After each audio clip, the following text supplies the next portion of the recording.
Welcome, everyone. It's so great to see so many different cities represented. My name is Maria Stewas, and I am the Marketing and Operations Manager here at Tech Ranch.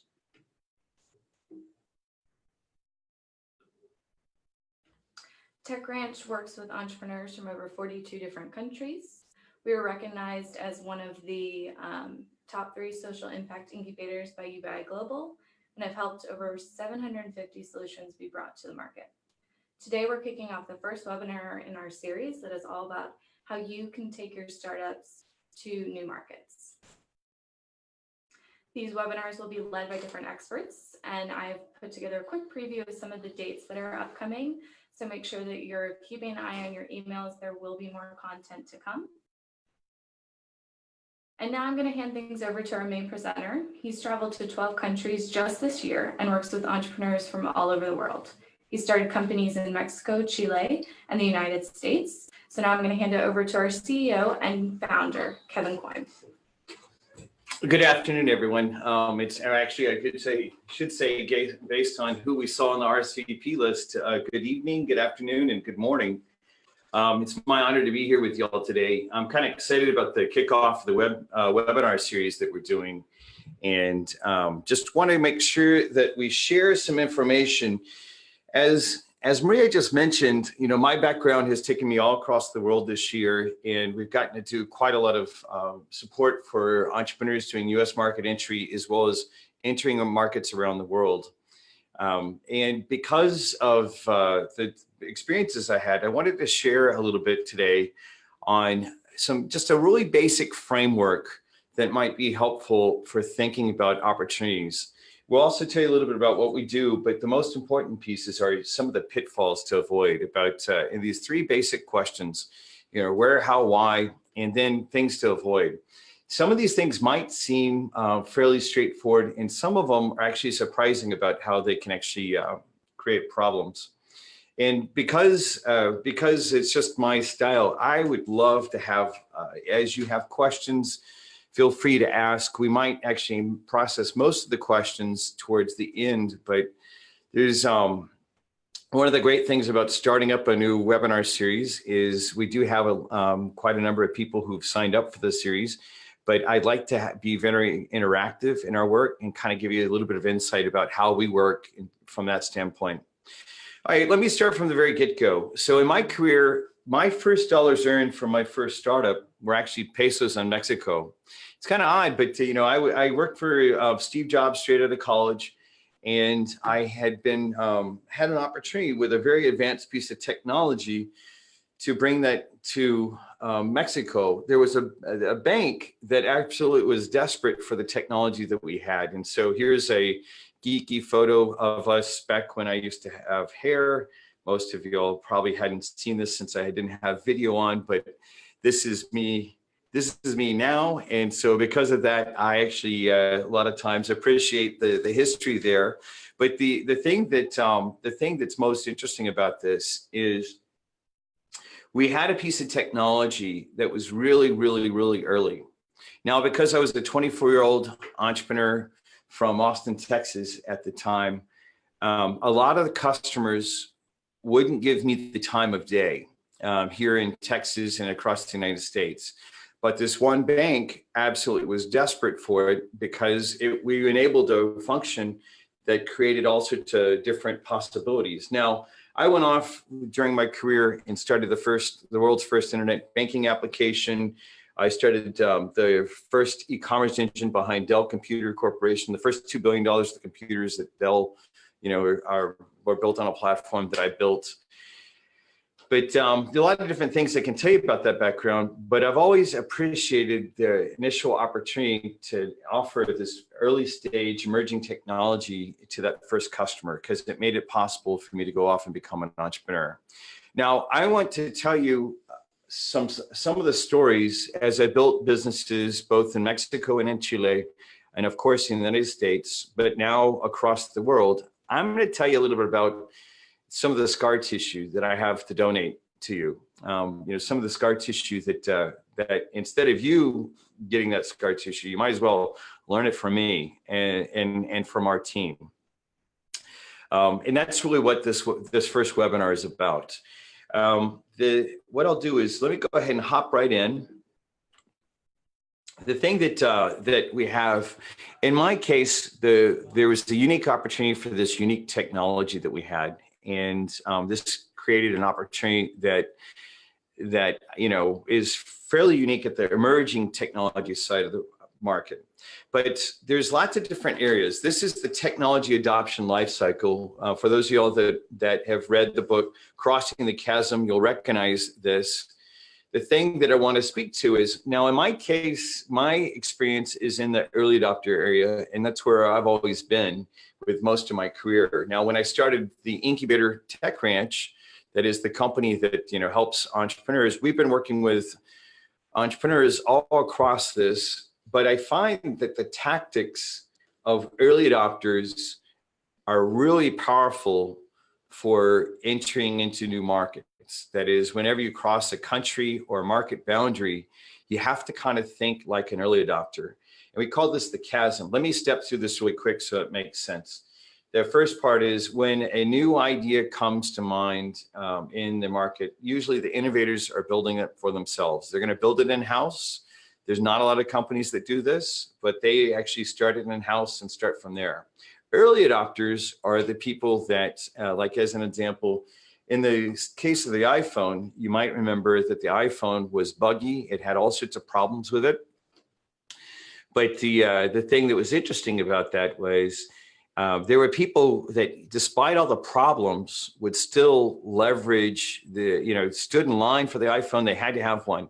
This is also true for technology. The bank that I was working with in Mexico was a really, really, really advanced bank. A security trading firm had bought that bank, and they were doing some really advanced things that very few places in the world were doing at the time. And just happened to be in Mexico. Could have been in Switzerland. It could have been in Chicago.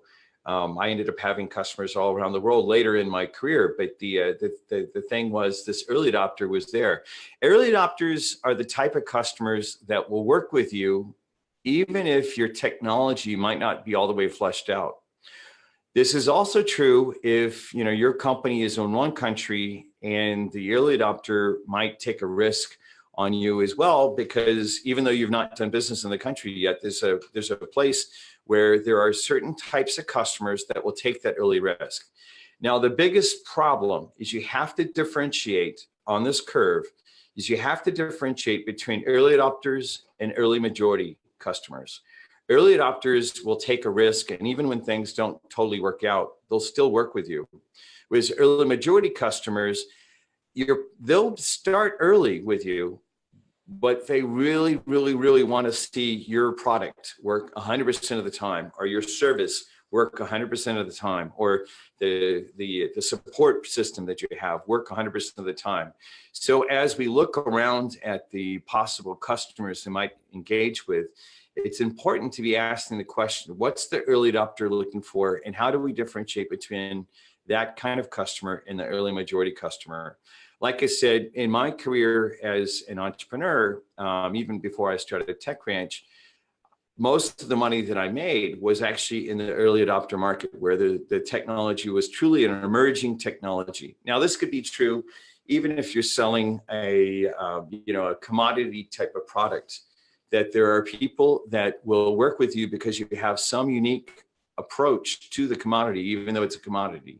It could be that you're doing things through sustainable development. It could be that you have a higher quality because of the country that you're coming from, or things like that. Like majority customers, typically when we get into these kind of areas, this is where you have marketing and advertising type of activities that are happening.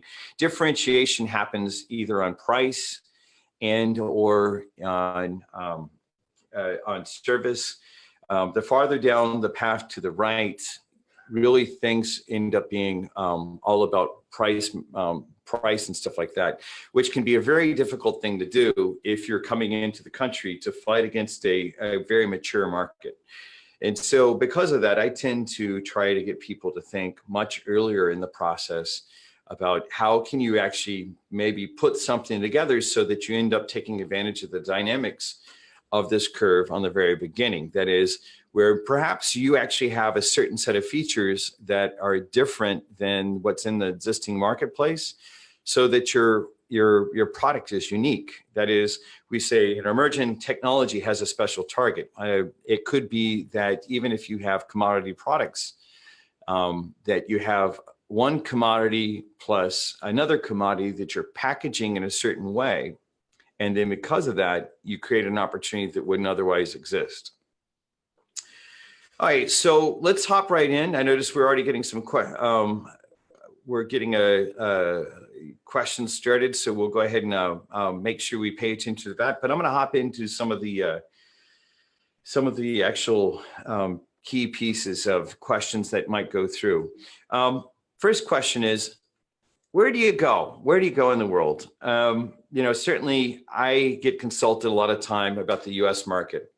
And the US market has a lot of different places, obviously, with 350 million people in the largest economic market in the world. A lot of people are looking to the US. What's interesting about the market, since it's so large and so vast, is people sometimes think about, when they're technology entrepreneurs, they might be thinking about Silicon Valley, especially if they have a B2C type of firm. They might be thinking about New York if they have a financial firm. Or they might be thinking about Austin because it's a very successful emerging area. I would actually, obviously I'm biased. I've lived in 9 different cities during my career. I've lived in Boston, Chicago, Guadalajara, Mexico, the Bay Area, that is Silicon Valley, Phoenix, Dallas, Austin, San Antonio, Texas, and Santiago de Chile. So I've gotten to see a lot of different markets. The thing to think about is you have to think about some of the things that are happening in the industry. Obviously, local industry a lot of times really can drive things. Here in Austin, as an example, we have the Watson Group from IBM. So we have a lot of artificial intelligence ability on the order of what you would see out in Silicon Valley. And so there's some really depth here. We also have a lot of microchip processing plants and things like that. Samsung's largest plant in outside of Korea is here in Austin. And so a lot of times, obviously, I'm bullish on Austin. The other thing that's interesting about Austin is the mayor of Austin has called Austin the social innovation capital of the world, which nicely ties into what we're doing with Tech Ranch, in that we were selected in the top 3 social impact incubators in the United States. And so there's some natural cultural ties in between the 2 areas. Cost-wise, the cost, obviously, you can look all across the United States. Some cost areas are fairly high. Places like Silicon Valley, you can spend up to 3 times as much for some of the basics that you might find in other parts of the United States. But Austin prices obviously are going up, so we try to focus on it as well. But that's certainly something to look at. The third thing is culture. So anyone that stepped across a country boundary, obviously we have to pay attention to how we're going to be treated. And all across the United States, a lot of people think of the United States as being the same country, but it's really a very, very, very different culturally across the United States. In fact, you could even see this in the state of Texas. I grew up in San Antonio. I lived in Dallas during my career, and Dallas people, Austin people, and San Antonio people couldn't be more different. It's quite odd about how different they are. And so that's something to look at. What's the culture that you're stepping into? And the final thing is network engagement. And I guess this is something that it's real hard to see, because a lot of times people just assume, oh, we're going to go to the United States, we're going to go to Silicon Valley. Unless you have a network out there already, it's really hard to enter into a network there. It's not a simple thing. It takes a lot of time and to really build a true network there. You can do some really interesting engagements, and there are things that you can do in the Bay Area and Silicon Valley that you can do anywhere else in the world.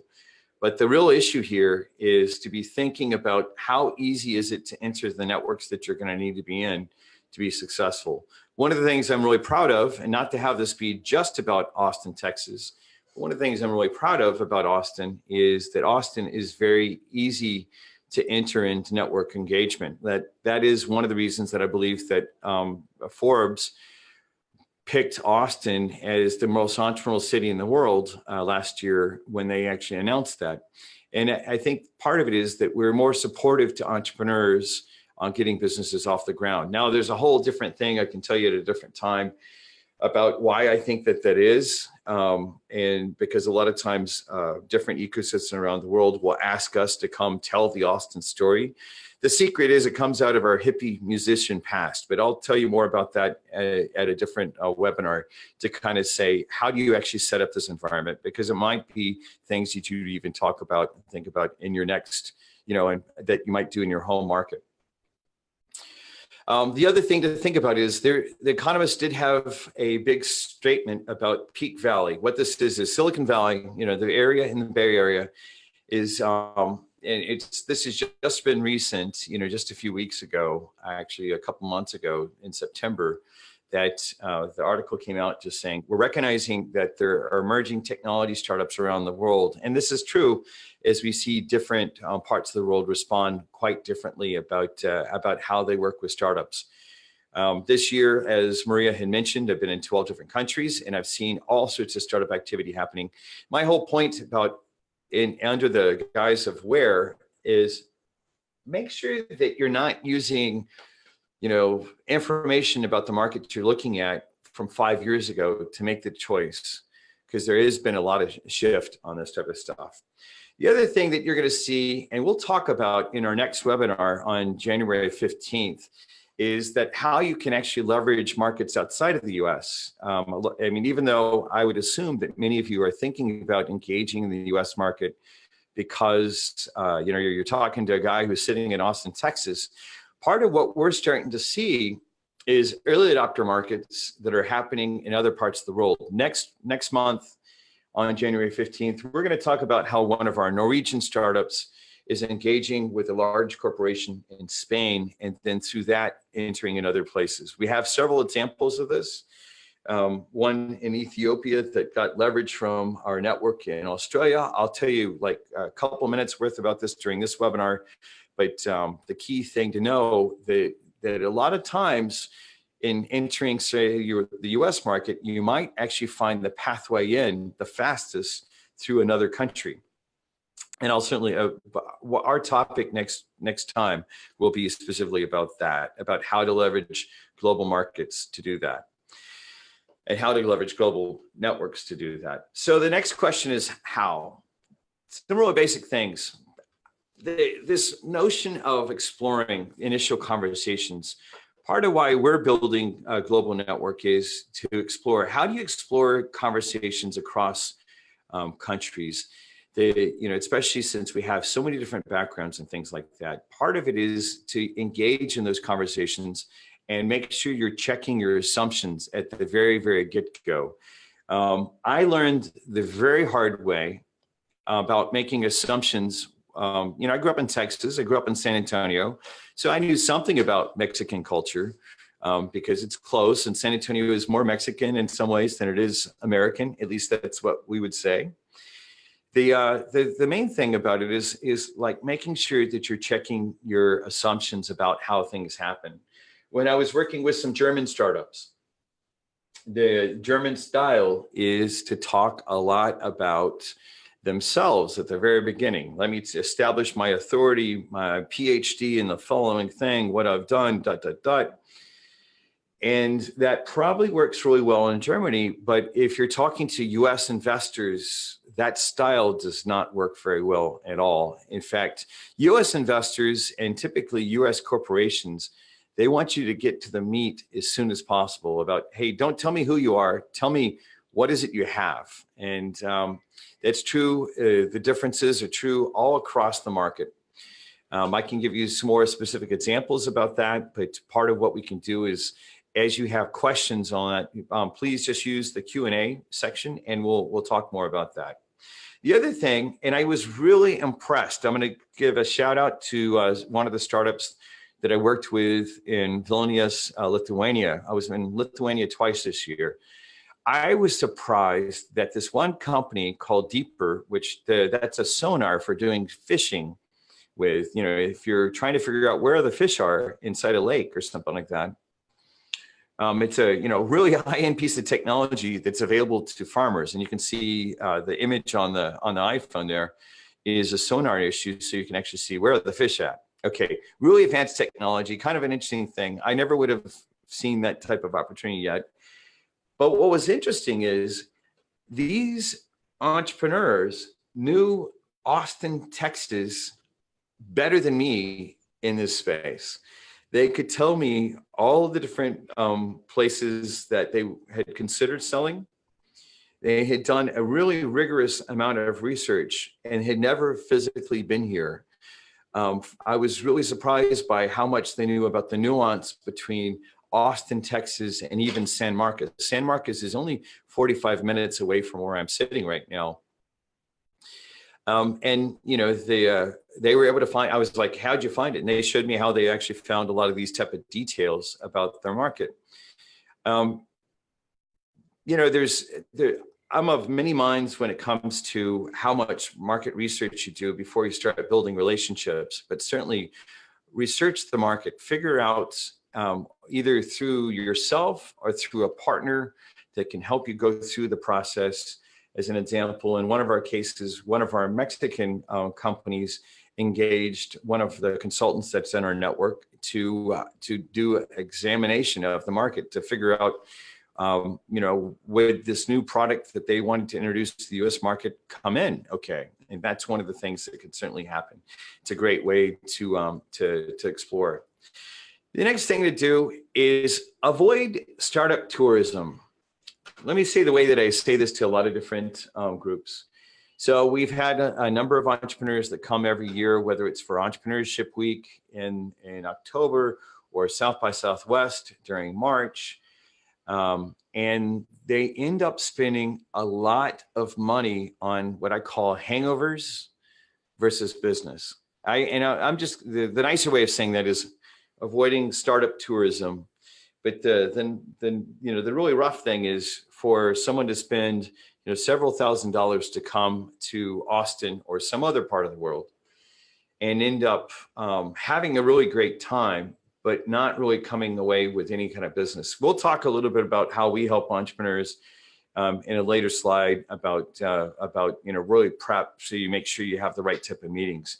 But I think that startup tourism, it kind of gives Austin a black eye because of South by Southwest.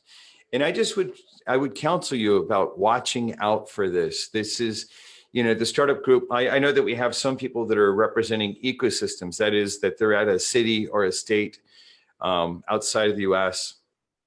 and, that they'll have delegations that are coming here and, sometimes 10 or more people.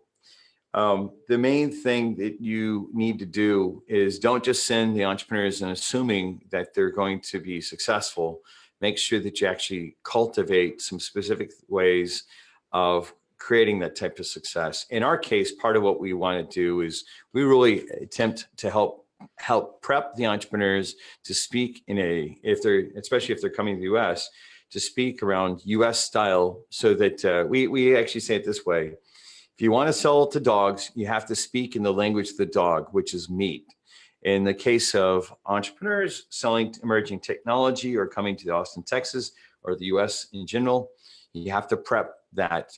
And you want to make sure that you're not just going on the trip in a tourist kind of way. There's a lot of ways to do it. I'll have another example of this in a few slides. We've had a number of entrepreneurs that have done this. This is a quote from Laurent in Belgium, but like I think Maria mentioned at the beginning, we've worked with more than 6,500 entrepreneurs from 42 countries. And the key thing about it is having a phased approach. Now, I removed all the details of our phases here because I don't want this to be just about TechRanch, but I want you to be thinking about how do you actually create this. This is something I learned in my experience when I was in Chile and also in Mexico. In both countries, relationships evolve in a very measured approach, especially in Chile. They were involved in a very, very measured approach.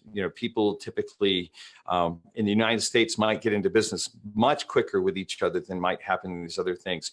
But the value of this is I've seen a number of companies come to the US where they've totally wasted all of their money on phase 6 type of activities. They're doing US market entry. In fact, there's a company out of Colombia that had reached out to us that had, the CEO said, yes, the last time that they came to the US market, they spent $250,000. They didn't have one customer to show for it. And part of the harsh learning that happened there was that they had started landing, but they hadn't done all the other prep work.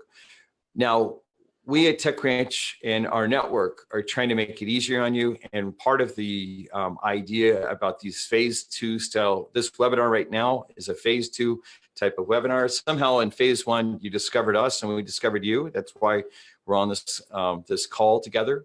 But phase 2, there's going to be a number of scheduled webinars where you'll be able to drop in without cost and just learn something. We have quite a number of consultants that are not a part of our core team, but that are part of our market entry team that can be a part of it. Not every one of them live in Central Texas either. So right now we have examples, as you saw earlier, in Spain, in Norway, and in London, of tying things together. So just because I'm presenting, because I'm happy to be sitting in Austin, Texas, I want to make sure that you know that this is all across the way. But just stepping through this is the type of approach you should have. First off, consuming content in phase 1, kind of get a sense of what's going on in another place.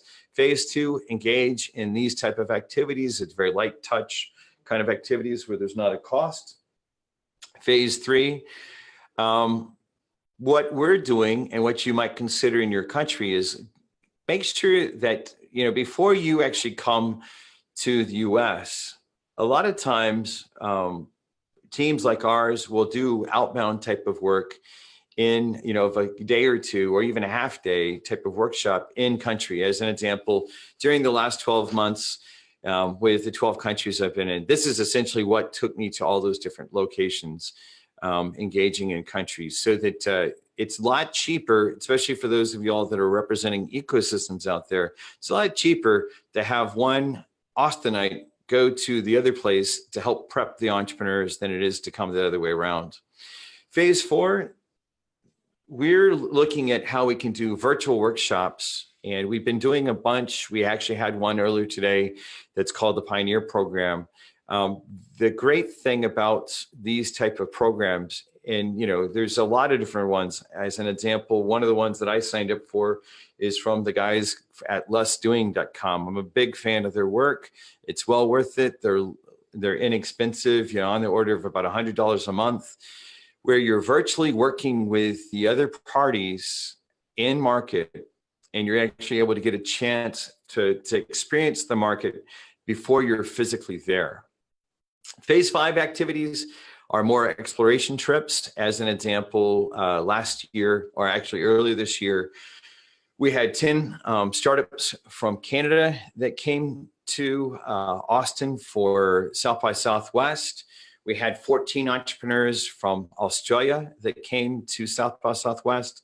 And during that, we did a number of prep type of programs, leveraging the phase 4, virtual activities on the front end, and then help them when they hit the ground in Austin, hit the ground running. We'll talk a little bit more about that if you want a specific example in a couple of slides. And then all that before you start spending the really expensive on the ground, expensive time of landing from 3 to 12 months. There's no reason to just jump straight into that. I am quite surprised by the sheer number of entrepreneurs that jump straight in to the landing, and then they just decimate their bank accounts. There's no reason these days, especially over the last 5 years, things have changed so well because of the internet, about being able to do virtual interactions and things like that, that there's no reason to hop immediately in as kind of was the only way we could do it in the past. This is one of the reasons that I think a lot of the international companies historically have been only the really global companies, the large corporates. But in my case, as the entrepreneur that went to Mexico, I got lucky. I got really, really lucky, but I am surprised by the number of people that sort of bounce off of, things when they come straight in. That's kind of gives you an idea about how to think about it. And if you want more information, we'll give you an email address and a few slides so you can say, hey, I'd really like to hear more about this. Okay, so the last question is why? Why would you actually do this type of work? Why would you actually cross a country border? Why? Why? It's the reason I push on this question of why is the US market is brutal. It's massive, but it is absolutely brutal. Now, I recognize that a lot of times in some of the areas that we're talking about, like when we work with entrepreneurs in Adelaide, Australia, I like to give my friends in Australia a little bit of a hard time. Obviously, Australia is many, many, many miles away or kilometers away from the United States. And Adelaide happens to be at the most southern point, or not the most southern point, but fairly far south. So, it makes sense that they would take a risk. And one of our most successful Austin-based entrepreneurs came out of Adelaide, to do that.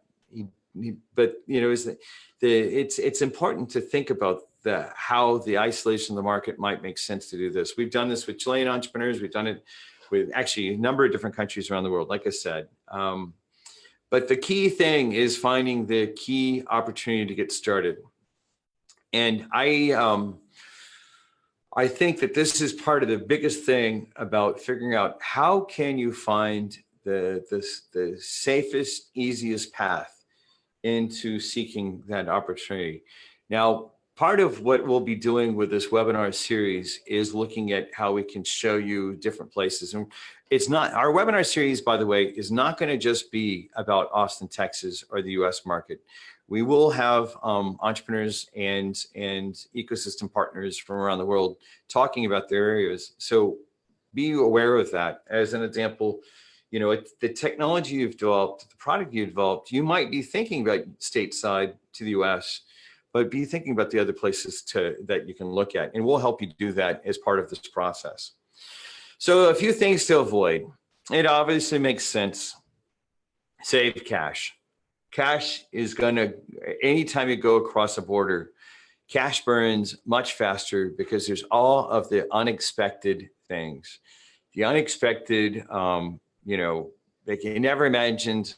When the first time I was in Mexico, I never imagined that I would have to get I had to get a special type of visa, and it took me a long time to figure out how to do that. I had to hire an attorney and had to go through all sorts of different things along those lines.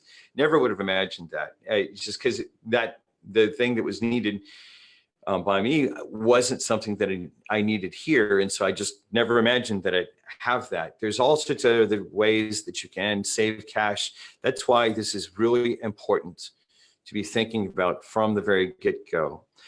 The other thing is watch out for misalignment. Let me give you an example of this. I'll give you two examples. There was a gentleman from India that was really anxious about doing business with me. And he, I think, wanted to show me a sign of respect. And so he researched and researched and researched about me. And, I am fairly public with my life, but it ended up freaking me out because the guy knew when I was going to my martial arts classes and what nights I had been there and I hadn't been there.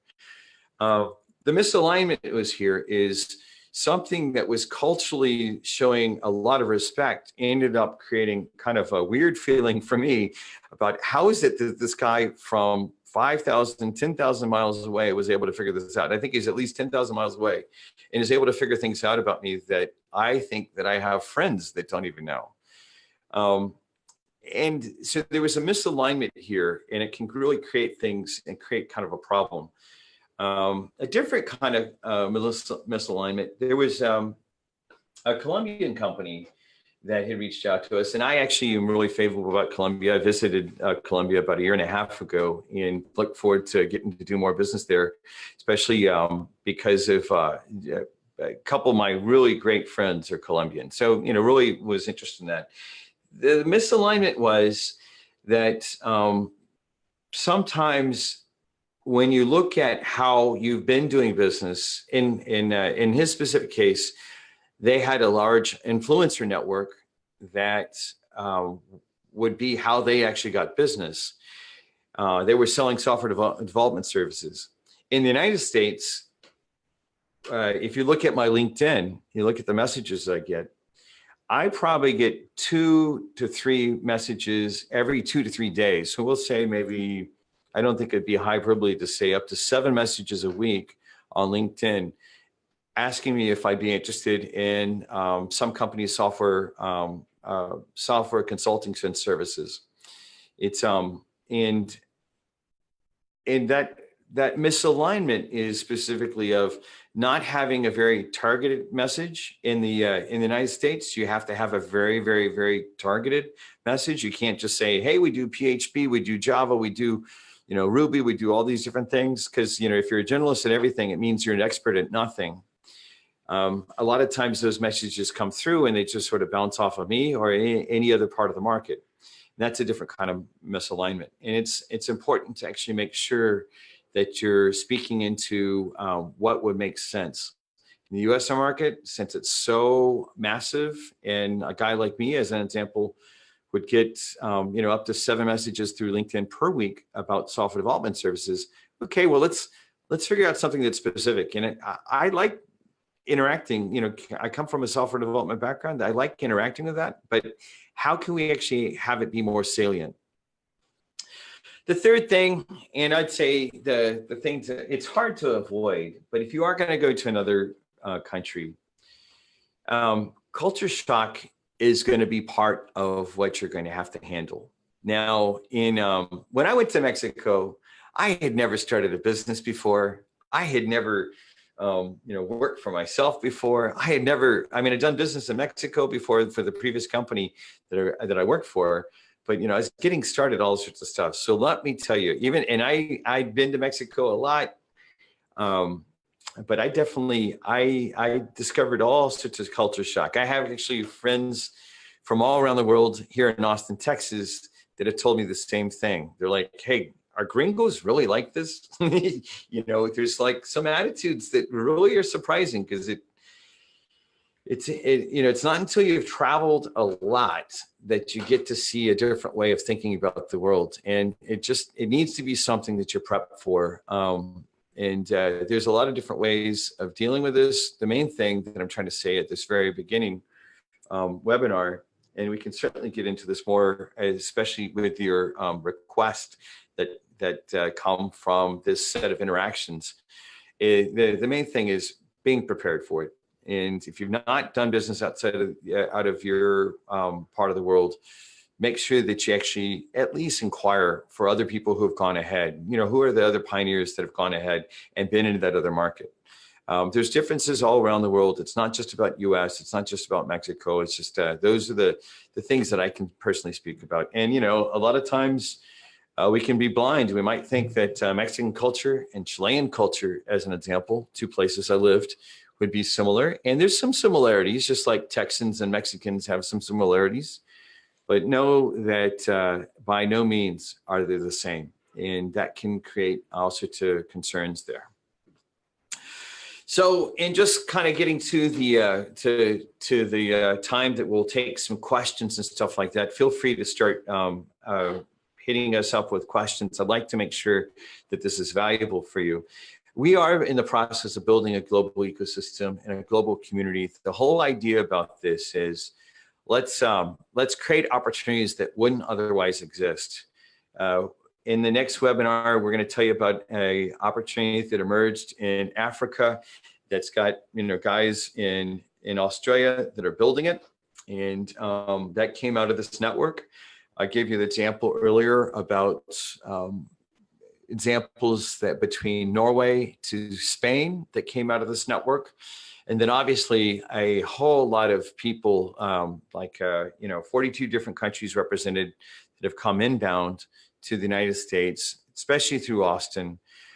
This is only a partial list of some of our partnerships. If you are considering about, if you're like wondering, hey, can we somehow can your organization get involved in this network? Yes, typically our points of contact in the network are other incubators that want to work with us that have a similar values basis, that is, similar values to what the Tech Ranch is doing. We like to work with entrepreneurs that are changing the world for the better, and that kind of see the world that we should all be building bridges, not walls. That kind of gives you a sense. So let us know about that if you have interest. I'll give you the email address in a couple slides so you actually have it. So our call to action is we've got more webinars that we want to that we will tell you about. We'd also like to ask you if you're Austin bound, or if you have a deeper need that we might not have talked about this. And it doesn't have to be as part of our core team. Part of what happens in looking at what Tech Ranch's function is in Austin and in other parts of the world is to help be the connector across different areas. I mentioned several different opportunities. Phase 1, we'll have more content that's going to be on the website. Phase 2, more webinars, and I'll go to the preview in a second.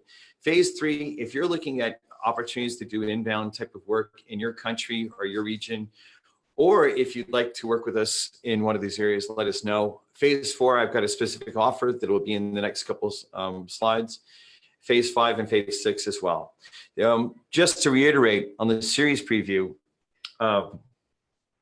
this is Annie Hardy, who is going to be actually presenting. She presents on the 23rd of Market Considerations.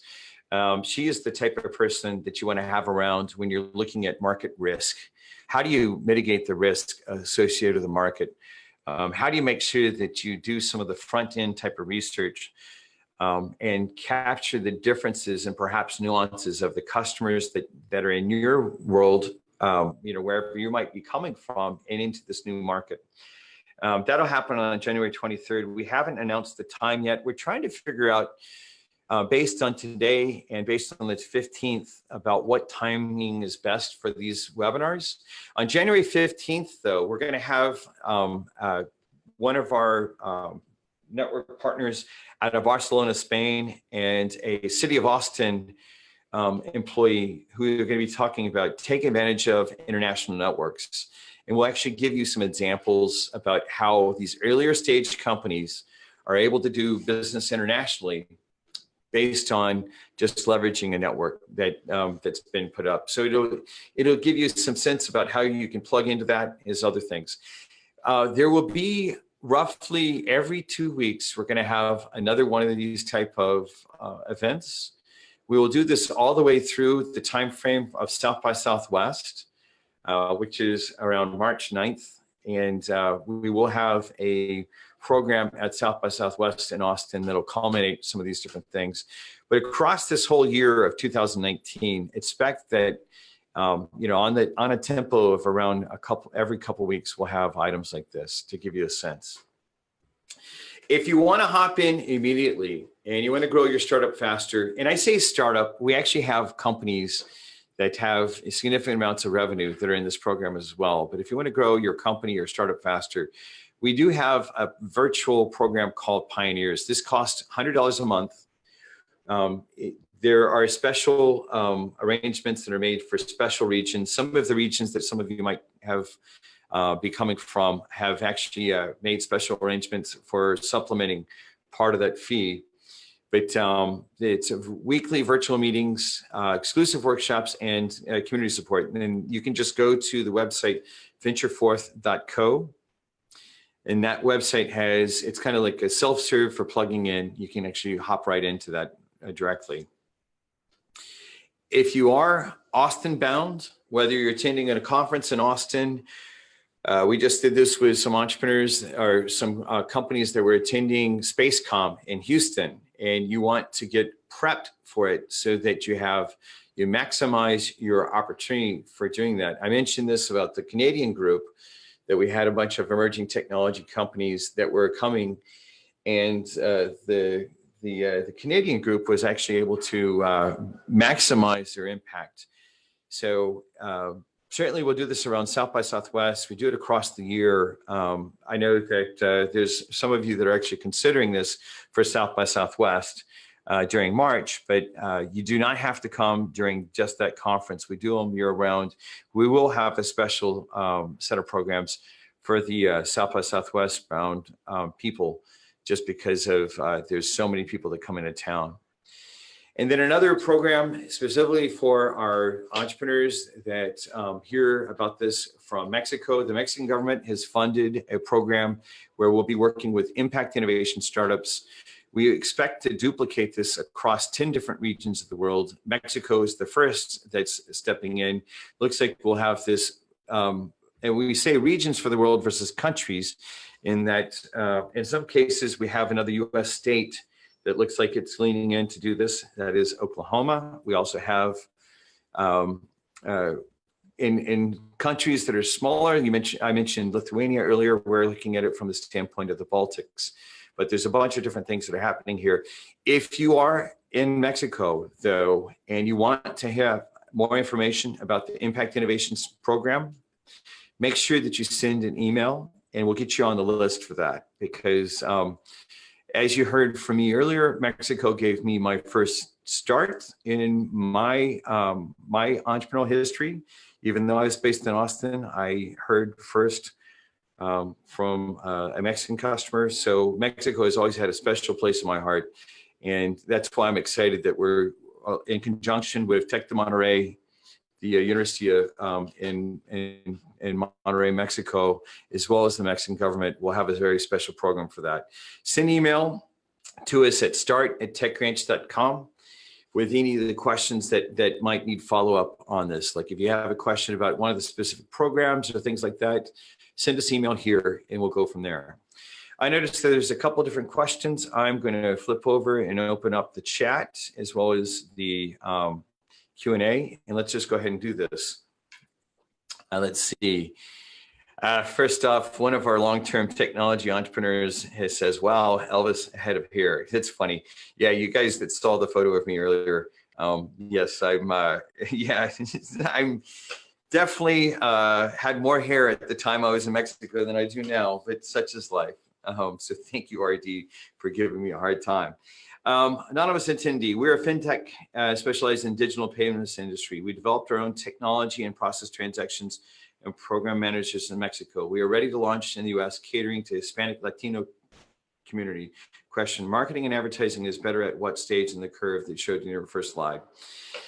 You know, you need to have marketing support no matter what on this, in this market. You have to have marketing support no matter what.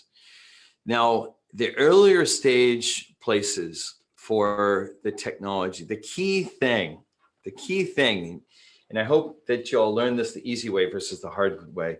The key thing is to figure out what is the very small market that you hit first to work everything out in.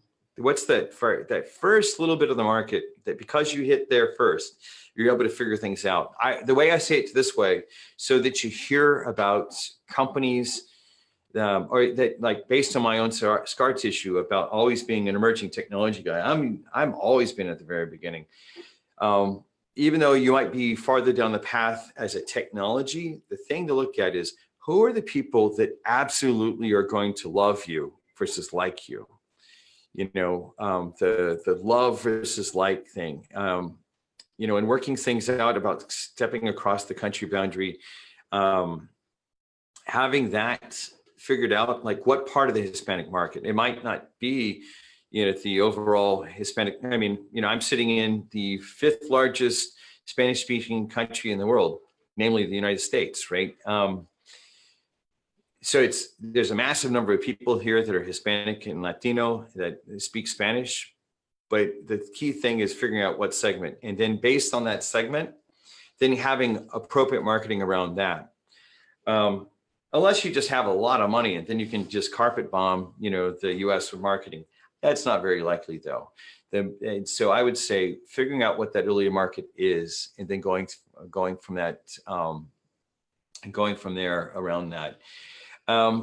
If you are ready to launch to later stages, The other thing, I would still, even though it's not a technology question, I would still figure out what is the group that you get so embedded with that because you're embedded with that you have something that you wouldn't be able to do otherwise. That's the key idea. The key idea in this type of environment. I hope that answers your question. I can go back to those slides just so we actually look at that if you'd like. But the marketing, although I came to this knowledge based on emerging technology, marketing and the right messages at the right stages, you have to have all the way through. And the other side of it too is, even if it's like a technology that's, like the cell phone, right, that has been around for a while, figuring out that early stage market is the key piece. Like, you can actually figure out a segment that no one's addressed before, but that group of people inside of the Hispanic market, which is huge, that group of people think of themselves together in one unique way or something like that. Then you can use the same dynamics. And the amount of marketing that it'll take to get to the first, $1 million of the revenue can be much smaller than going after a general market. And you're able to, you segment and able to own it. Let's see. Want to make sure, do we have other questions coming in? Let's see, this is a message that Maria just posted. If you're a Mexican startup interested in taking advantage of this opportunity to spend over 2 months in Austin, make sure you email us. So the target on that, just so you know, the specific thing we're looking at is technology ventures that actually have some piece of technology that solves a human need. Or let me say it in the words that our partners in Europe say this. Our partner in Barcelona, the way she says this is, she says, you have Industry 4.0 technology that maps onto one of the United Nations SDGs, the Sustainable Development Goals. It's a different way of thinking about it. I'm more concerned about more general, you have a technology that solves a human need of some type. That's the sort of stuff that the investors and the different partners that we have will really have like a strong focus around. So you can actually think about it from that standpoint. And yeah, we got another email here from Carlos. We'll make sure, Maria will make sure that we follow up with information for you about that. Are there any other questions out there that I can answer? Take advantage of this time. Ask me any question in the world. I will do my best to speak from my expertise and see if I can answer your question. I'll give you all a second or two.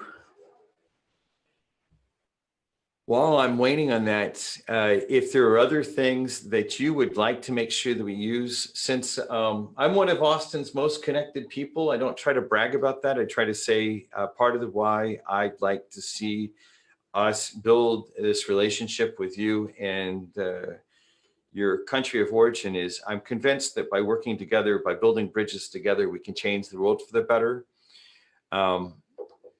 The main thing about things is finding the right ways to plug in. Okay, let's see. Enrique just asked us the question, how can TechRanch help accelerate the international growth of my company? So there's a lot of different, at the right stage of the process that we went through earlier, those 6 phases, part of what we want to do is we want to make sure that first off, you're not spending dollars early on in this later stage, right? Like you shouldn't be doing later stage burning of cash when you're really early on and trying to figure things out. Right now, like I mentioned, the part of what we do is we're building these relationships and doing what's called normalizing the practices. That is what happens in Adelaide, Australia, what happens in Barcelona, Spain, what's happening in Monterrey, Mexico, what's happening with our partners also in Oklahoma City. We want to first off make sure that we create this common language about how we might do this type of work together.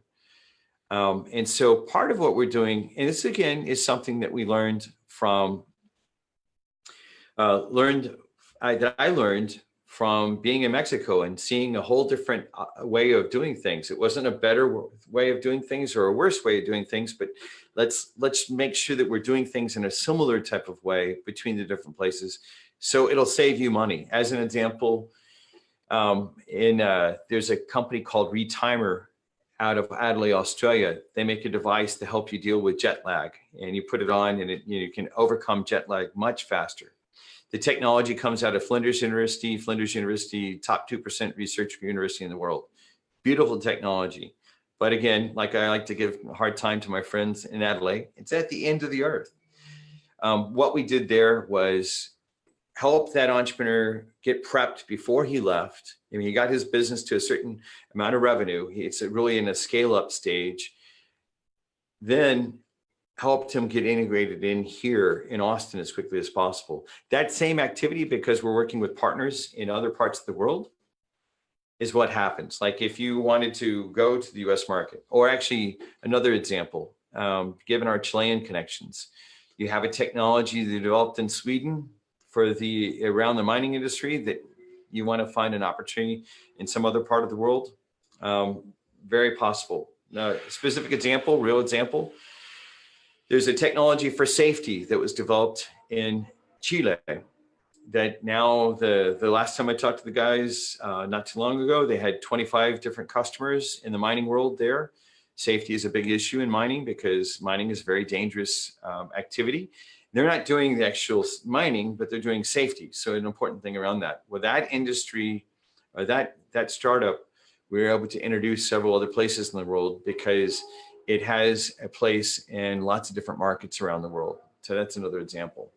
Okay, Victor has a question. We are a couple of people interested in energy recycling. We've got a few concepts we'd like to build and test out, but since we've both got full-time jobs, what can you recommend as the first step? So Victor, the thing to do about this when you're at that early stage, I know that part of the world really well because I took so many risks. I've taken a crazy number of risks on that emerging technology. The key thing is a lot of people want to talk about the $1 billion market, energy recycling, it's really big. And sometimes I talk about it this way. Have you ever played darts? You can talk about, the overall, the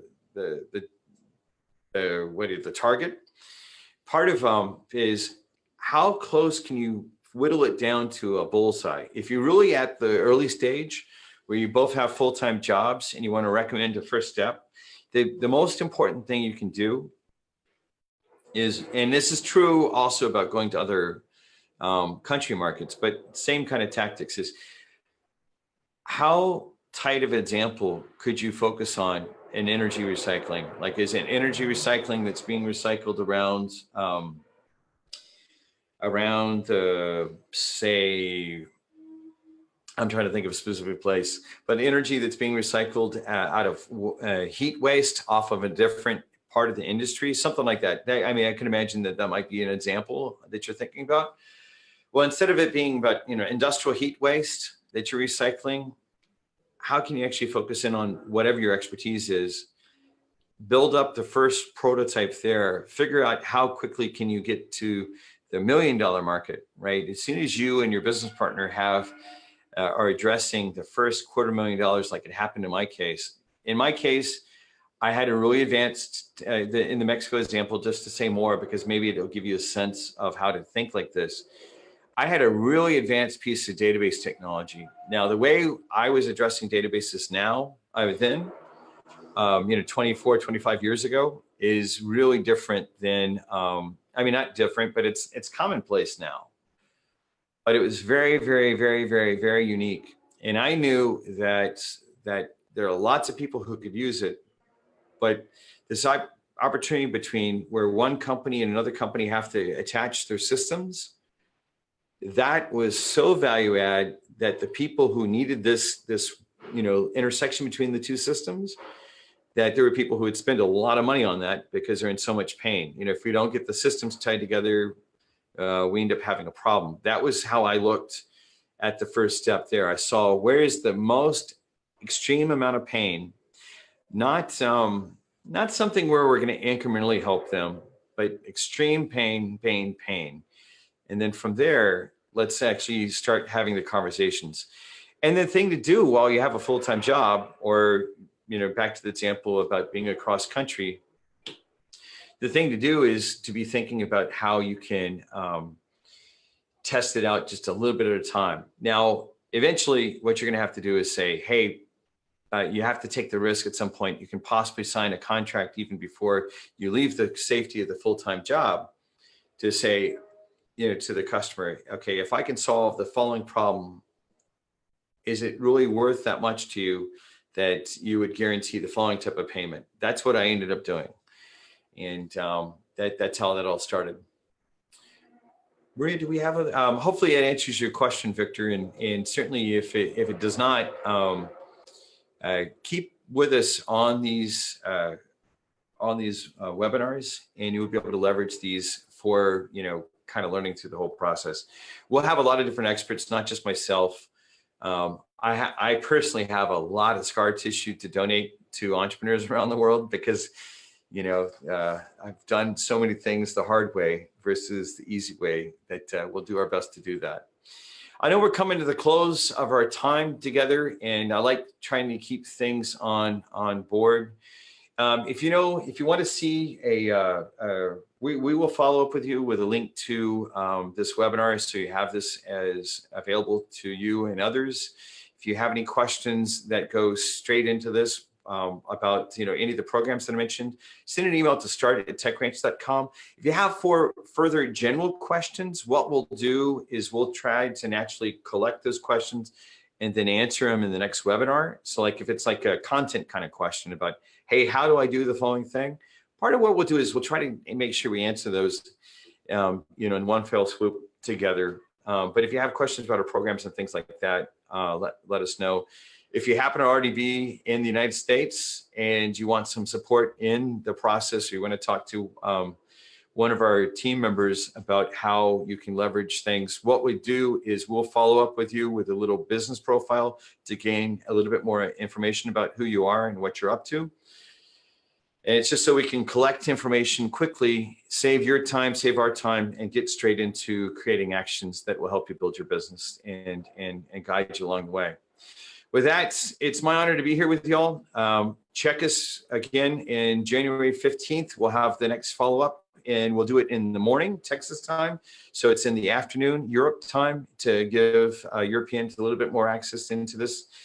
And then for those of you, for our Australian and Asian based friends, know that in the short future, we'll be doing stuff later in our evenings so we can actually try to target your times in the future. Okay, well, with that, I'm going to call this, bring this to a close. Have a great time and best of luck in your ventures. Let us know how we can support you through the process. Take care. Thank you. Bye-bye.